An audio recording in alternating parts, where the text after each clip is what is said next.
রমাদানে মাসিক হলে মা বোনেরা ভুলেও এই চারটি কাজ করবেন না। যদি করেন তাহলে সওয়াবের বিপরীতে আপনার জন্য গুনাহ লেখা হবে। কারণ এই পিরিয়ডস টাইম, মিন্স টাইমটাকে আল্লাহ তাআলা বলেছেন ইয়াসআলুনাকা আনিল মাহিদ কুল হুয়া আযান ফাতাযিলুন নিসা ফিল মাহিদ। একজন মহিলার জন্য, একজন মেয়ের জন্য সবচেয়ে কষ্টদায়ক মুহূর্ত হচ্ছে হায়েজের সময়। এই টাইমে সর্বপ্রথম আপনি রোজা রাখতে পারবেন না। আপনি যদি রোজা রাখেন তাহলে আপনার জন্য যে সওয়াব বরাদ্দ ছিল তার থেকে বেশি আপনি গুনাহগার হবেন। কারণ হায়েজের সময়, মিন্সের সময় আল্লাহ তাআলা রোজাকে হারাম করেছেন। একজন মুমিনা নারী সে যদি তার পিরিয়ডস হয় রমাদান মাসে, তাহলে প্রথম নাম্বার হচ্ছে সে রোজা রাখতে পারবে না। কারণ আল্লাহ তাআলা বলেছেন এই সময় মেয়েদের অনেক কষ্ট হয়, তাই আল্লাহ তাআলা এই সময় রোজা থেকে তাদেরকে ছুটি দিয়েছে। কিন্তু হ্যাঁ, অবশ্যই রমাদানের পরবর্তী মাসে সে যখন ভালো হবে, অবশ্যই তাকে সেই রোজাগুলি একটার বিনিময়ে একটা তাকে কাজা অবশ্যই আদায় করতে হবে। দ্বিতীয় নাম্বার হচ্ছে রমাদান মাসে সেহরি থেকে ইফতার পর্যন্ত এই সময়টাতে স্বামী স্ত্রীর মিলন করা আল্লাহ তাআলা হারাম করেছেন। কোন মা বোনের যদি পিরিয়ডস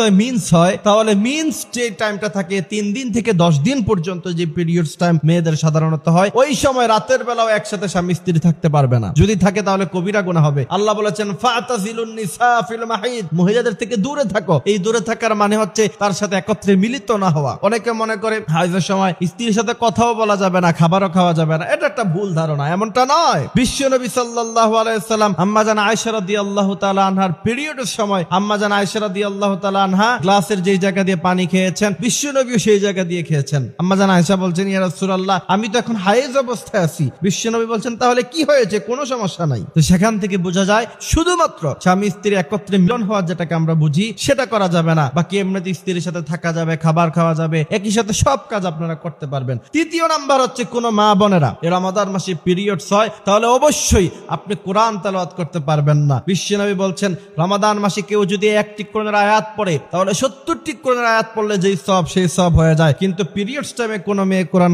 পড়তে পারবে না। প্রয়োজনে কোরআন খতম আপনি দিবেন না, তাও আপনি পিরিয়ডস টাইমে কোরআন পড়তে পারবেন না। যদি পড়েন তাহলে উল্টা গুনাহগার হবেন। চতুর্থ নাম্বার, কোন মা বোনদের যদি মাসিক হয় এই রমাদান মাসে, তাহলে অবশ্যই যেটা করা যাবে না সেটা হচ্ছে নামাজ পড়া যাবে না। নামাজকে আল্লাহ তাআলা ছুটি দিয়েছে যে সমস্ত মা বোনদের মাসিক হয়, এবং পরবর্তীতে সেই নামাজও তাদের পড়তে হবে না। সুবহানাল্লাহি ওয়া বিহামদিহি সুবহানাল্লাহিল আযীম। আল্লাহ তাআলা বলছেন লা ইউকাল্লিফুল্লাহু নাফসান ইল্লা উসআহা, আমি আমার বান্দার উপরে এমন কোন কাজ চাপায়া দেই না যা তার জন্য কষ্টদায়ক হয়। সুতরাং একজন মা বোনের প্রচন্ড কষ্টের সময় সে যখন নামাজ কাজা করবে, এরপরে পরবর্তীতে আবার 3 দিনের নামাজ অথবা 10 দিনের নামাজ আবার কাজা করবে, সেটা তার জন্য অনেক কষ্টদায়ক। বিধায় বিশ্বনবী বলেছেন ওই নামাজগুলি তার আর পড়তে হবে না। আল্লাহ তাআলা হাদিসে কুদসিতে বলেছেন আসিয়ামু ফাইন্নাহু লি ওয়া আনা আজজি বিহি। আল্লাহ তাআলা বলছেন এই রোজা মানুষ আমার জন্য রাখে আর তার প্রতিদান আমি আল্লাহ তাআলা নিজ হাতে প্রদান করব।